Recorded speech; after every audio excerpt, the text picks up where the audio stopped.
I'm Davy. I'm awesome. And welcome to Davy's Awesome Wrestling, where I review wrestling-related things, all from the perspective of a fan, not an insider. So this week was the NWA event, Hard Times 3, from New Orleans. Let's get into it. The opening match was a Voodoo Queen casket match. Interesting opener between Natalia Markova and Max the Impaler. It was okay. Sorry, but with The Undertaker being the guy we think about when we think of casket matches, he's made a high standard to live up to.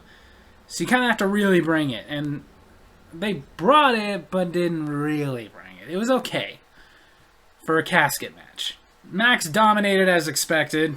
When Markova looked like she was finally about to change the tides and maybe get the win, she opened the casket and Sal the Pal was in there, which distracted her long enough for Father James Mitchell to throw powder in her eyes, which gave Max enough time to pick her up and slam her onto the casket and then put her inside, winning the match. Like I've said before, I kind of feel like you have to have a certain aura to be able to pull off casket matches, which I get where they're going with that with Max the Impaler, but I really don't feel like she has that kind of aura. And again, if it's a casket match, you have to live up higher than just having a good match. Honestly, I would only give their opening one a 2 out of 5. Yeah! The second match going through the Forbidden Door for the MLW National Openweight Championship, Colby Corino challenges Davy Richards. It was really good. They were really playing up the fact that apparently Davy Richards was very instrumental in Colby Corino wanting to be a wrestler. Davy dominated this match, but Colby Corino did get in some offense. But after a top rope stomp, followed by a brainbuster, followed by his ankle lock, Colby Corino tapped out and Davy Richards retained the MLW National Openweight Championship. Then after the match, Davy tried to show some respect to his opponent, and it was rejected. Like I said, this match was pretty good. It's Davy Richards. He never has a bad match, and Colby Corino is really good too. I wouldn't say it was great, though, but definitely earned a solid 3 out of 5. Yeah! And then, sorry, but probably the most pointless mask versus mask match I've ever seen. As Question Mark with Aaron Stevens challenged Question Mark 2 with Kratos. Before the match, Aaron Stevens made it clear that Kratos does not have a manager's license, so the ref had no choice but to eject him from ringside. But as the match went on, and of course Aaron Stevens interfered again and again and again, Kratos came back out anyway, allowing Question Mark 2 to get the spike, winning the match, meaning Question Mark will have to take off his mask. However, as soon as he got the mask off, they put a towel over his face, so we couldn't see his face, still creating the illusion. But then again, it's stupid because it's very clear. We all know who it is. We know it's Roddy Mack. He has the exact same tattoos. Like I said, this match was pointless, kind of stupid, and as a match, all in and of itself, it was just alright. So, another 2 out of 5. Yeah! Then for the NWA Junior Heavyweight Championship, Kerry Morton versus Champion Homicide.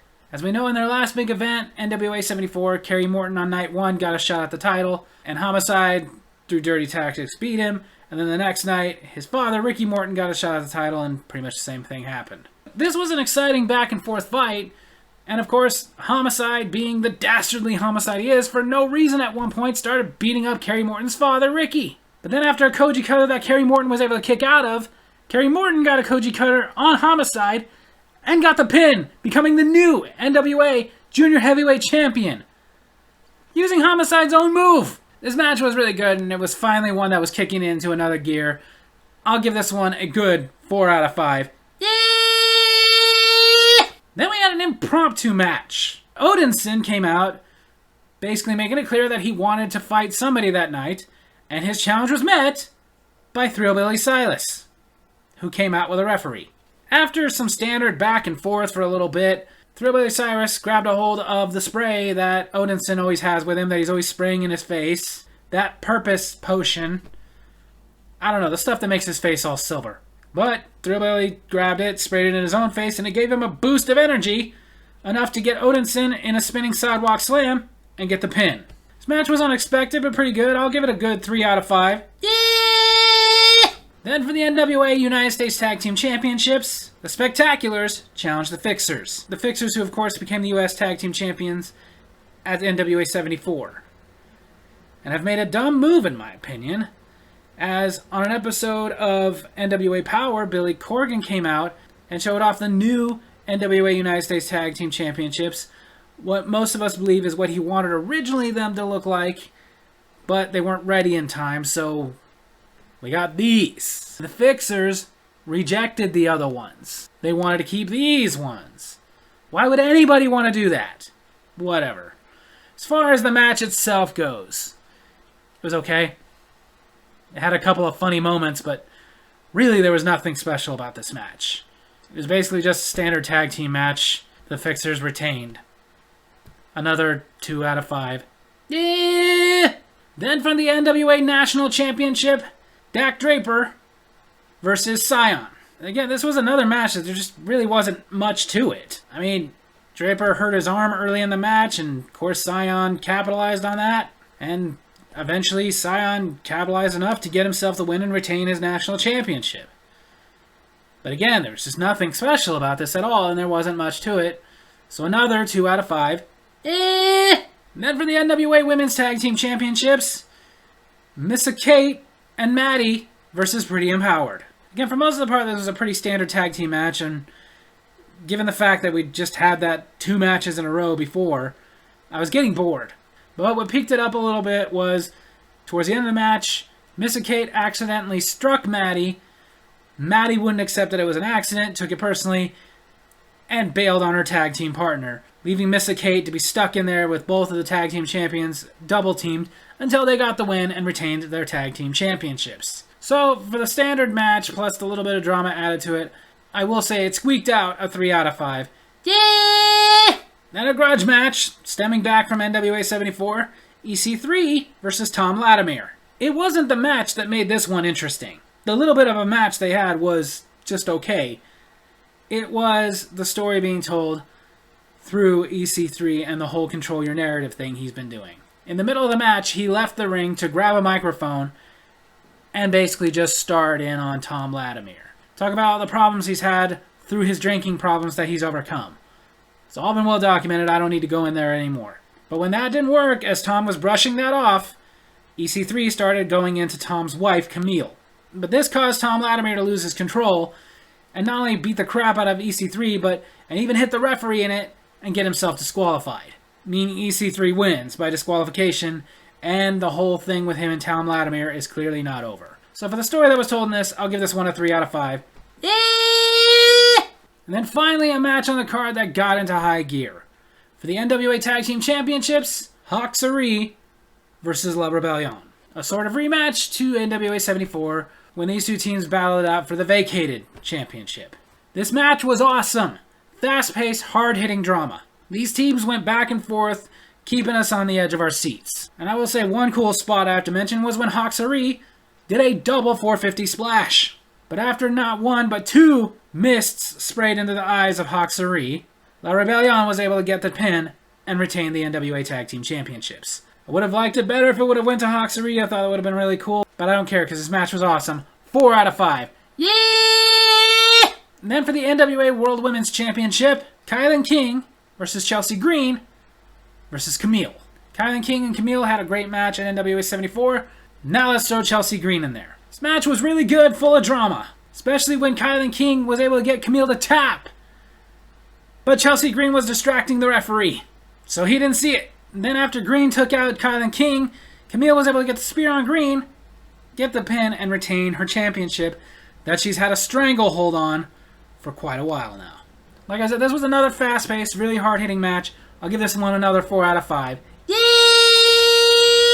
Then the main event for the NWA World's Heavyweight Championship. Former champion Matt Cardona versus Tyrus versus Trevor Murdoch. This match was good, but it was very slow-paced. Like, the whole time. It went around between the 3 of them for a while, but, like, again, it was just very slow-paced. I mean, it was good, and it went up until Tyrus got the Tongan Death Grip on Murdoch and slammed him with the Tongan Death Grip. Kind of like a choke slam, but with the Tongan Death Grip. And he was able to get the pin and the win, and now Tyrus is the new NWA World's Heavyweight Champion. Like I said, it was good, told a story, just very slow. So I will say it ended the night on a 3 out of 5. Yeah! So NWA Hard Times 3 overall, was okay. Started out pretty weak, and it ended not as weak. The slight majority of these matches were 3s, but there were 4 of them that were 2s, and only a few 4s. There wasn't one 5. And in my opinion, one of the problems with this event was they squeezed so many matches into it. Like, most of the problems I had with these matches weren't that they weren't good match-ups, just poorly executed, and you could tell we're being rushed through. Which probably for time, because it was a little under 3 hours, yet it had 12 matches. I understand, especially for a smaller company like NWA, all these people work really hard for you. You want to get them on these big events so they can get the good payday and everything. But it just comes down to not everybody can be on them. Like I said, I just feel like that's kind of what hurt this one, was they were trying to put way too much into one event. The biggest complaint I've heard about it since it happened is everybody's mad about Tyrus being the NWA champion, which I don't understand that. Tyrus is a monster heel. Okay, he's not fast, he's big. He's gotten older, okay. But it's not like he has no talent, and it's not like it's not believable that he could dominate these people. Honestly, in my opinion, I don't understand why Impact never made him a champion. I don't understand why WWE didn't push him harder into being one of the big monster heels. NWA has been doing that since the moment he arrived. He dominated as the television champion until he relinquished it. It makes sense, in my opinion, to have him as their champion. Now, I know a lot what's going on right now is people are mad at the NWA over the spat between Nick Aldis and the NWA. I'm not getting into that. I'm just sticking to this one event. That, again, all I can say was okay. I recommend it in the sense of, like, might as well check it out. It wasn't bad, but it wasn't fantastic either. I really hope their next event, they'll step it up a little bit. And again, maybe just cut a few matches. You don't need to squeeze that many into one event. So overall, I think I would give NWA Hard Times a 3 out of 5. Yeah! So there you have it. That's my wrestling review this week. I hope you guys enjoyed it. And if you did, make sure to hit like, hit subscribe, hit that little bell so you get notifications for when I post new videos, and leave a comment. Tell me what you thought of NWA Hard Times 3. Love you guys.